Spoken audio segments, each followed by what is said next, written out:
How did I start an Airbnb business for no money down in a purchase for 2 duplexes that are legally 4 townhomes, and how you can do something similar, smaller or bigger, using the same practices? I'm Dawn. I'm with the fourth quarter, and we talk about how we can prepare financially, emotionally, health-wise for a better fourth quarter of our lives. And I have rental property and Airbnbs, and I was asked to share, how did I get into that business? Well, this is the story of how that happened. I happened to be in a social service organization, Kiwanis, and in that Kiwanis organization, there was an older lady who had built with her husband 2 duplexes that are also legally 4 townhomes. They have firewalls in between the 2 apartments in each duplex. So they're technically 4 standalone townhomes with garages. And they were built in the later years of this lady and her husband's life. And her husband passed away while he was working with a contractor building them. And after he passed, she went ahead and worked with the contractors to get those finished. She was at a loss of what to do. She had put them for sale. They were kind of unusual. That worked in my favor. A friend in our organization knew her better than I did, and he suggested I should sit down with her because I have experience with rental property. And at the time, I still had my real estate license. And I told her, after viewing them and sitting down for coffee with her, I didn't really think that they were a good match for individual home ownership, which is what she was trying to sell them as. They didn't have backyards. There's not even back door. They're built into the side of a hill, so they're slightly berm homes. And so there's no back door for children to go out of. It's 2 large bedrooms, very, very small living rooms, and 2 large bathrooms. And so each bedroom has a bathroom, but you have very little space for living. And I told her what she should really do is have them for sale to Airbnb investors. Now, this was pretty new in the game of Airbnb. And she didn't know what that was, and her realtor wasn't interested in marketing them that way. And she called me, and I thought she was calling me to list them. And she said she did not want them on the open market again, and she would really like for me to purchase them. I was in a situation, I was remodeling a full-blown gut job on another house that was taking every scrap I had to do it. My husband was working way out of town, clear across the state, and I was in the middle of this construction thing, and I told her, I'm just not in a place to buy them. And she said she would like to sell them to me, and would I consider a private investment loan from her? So she would own the loan and I would own the properties. Again, I had a husband clear across the state. I had everything I had rolled up into a personal home remodel. But I also thought, maybe this is a really great time for my daughter and her husband to partner with my husband and I on this project. If they were in, I was in.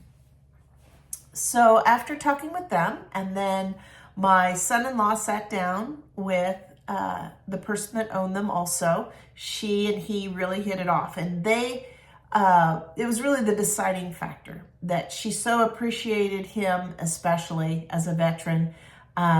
We partnered and we purchased 4 townhomes together. And we had no money down. She did a 0 down loan. She had a lawyer write up the contract, which we looked over, and it was a very good contract, very normal contract, with a balloon payment in 2 years.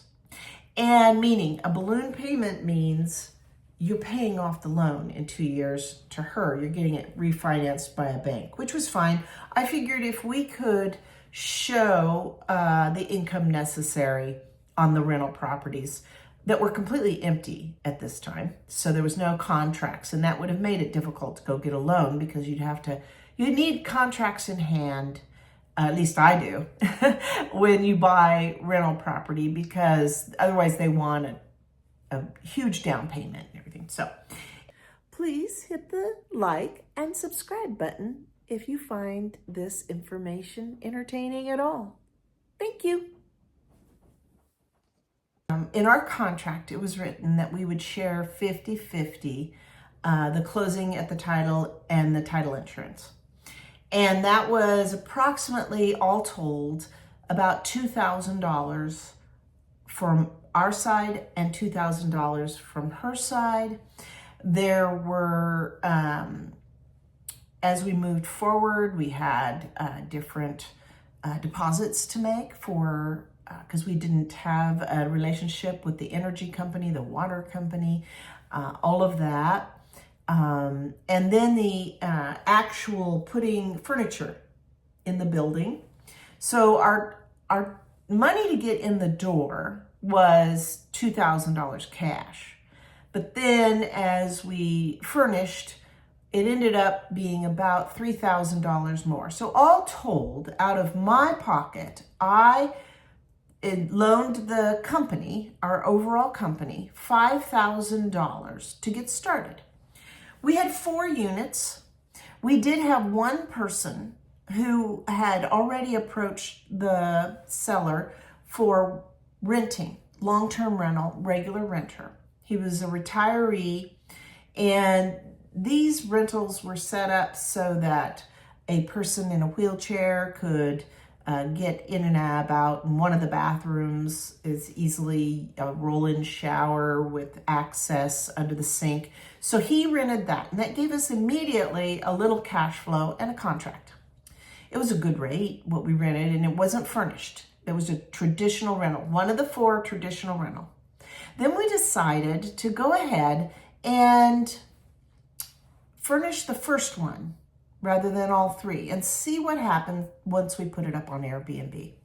So we did that. And we furnished it with mostly thrift shop and Facebook swap furniture. We did a lovely job of it. It looks very nice. It doesn't look too dissimilar from when we first furnished it. We've replaced things over the years. We've done this for 7 years now. And the first one is still going very strong. It was very popular right away. Now, we were pretty early in this whole cycle because 7 years ago there weren't as many as there are now. So we rented it quite a bit right away, and it really encouraged us to do the other 2 as quickly as possible. We also set it up that our first mortgage payment was in 60 days. I needed 60 days to get renters or Airbnb folks into those units so that I would feel very comfortable making the mortgage payment and the bills, the electric, water, trash, cable, Wi-Fi, all of that happen. Because remember, I had most of my discretionary investment happening in a very large lakefront home being remodeled that had nothing to do with this situation. So I was cash low, very low cash. And my daughter and her husband were not in a situation at the time that cash was something that they really had a bunch of either. But we had a little bit of time, 60 days, and we had the first one set up within a couple of weeks. By the end of the first month, we were setting the other 2 up. And in the end of 60 days, we had 3 Airbnbs up and running and 1 traditional rental. So that's how we did our first Airbnbs. It was through a private loan. We lucked out and that person came to us. I have been a realtor in the past and helped people find traditional rental properties to buy, and know that many people work with private loans instead of bank loans. Bank loans are great too. A VA loan would have worked great for this property. An FHA loan would have worked great for this property. It would have qualified for an FHA loan very easily. But even though it was near a city, it was in an FHA area. But a VA loan, it really doesn't matter if you're in the city or not. So that's why I say, if you have the desire to do an Airbnb, it is possible. There are other people, I don't personally, who also do something called rental arbitrage. And that is a fancy word for subleasing. So some people say there was a duplex. They would go to the owner and say, I would like to rent your duplex, both sides. I want to sublease it to other people with Airbnb. Would you be interested in renting that duplex to me? Now, it might work great for you. I don't choose to do that. I choose to invest in real estate and own it. Drawbacks for that and what I did. If there was a rule saying that there was no Airbnbs in that neighborhood, that would be a very big drawback, wouldn't it? So when I said yes to the lady who owned the two duplexes, I also went into the city and talked to them and was very open. At that time, that city did not have any regulations for Airbnbs, but they knew we existed because we went to them and were very open that we were doing it. And so later, they decided to put regulations in. When they decided to put regulations in, they knew where to find us. Some of the Airbnb folks, they had to do some detective work, but not us. They knew all about us. We had rental permit already, which was like $75. We had a business permit, which was separate. We found out we shouldn't have been paying for both of those, but we were paying for both of those. The kicker was they knew exactly where to find us. So they immediately found us and wrote us a letter, and they said, we're going to put some regulations on this. We would like you to go to, you can do long-term rental, or you just have to close your doors with Airbnb. And I went back to them and sat down and went over all of their rules and expectations and what they were really wanting out of everything, kind of making friends with them. So when I finally got to the end of our sit-down meeting, I said, okay, so Airbnb has this long-term rental portion of their Airbnb, meaning 30-day plus. Can we do that? And they're like, we just told you could do long-term rental. And I said, well, it's long-term rental because it's 30-day plus, but it is completely furnished. And maybe those folks are there 6 weeks or 8 weeks or 9 weeks, but they are not like a year lease or 6-month lease. And they responded, they don't care.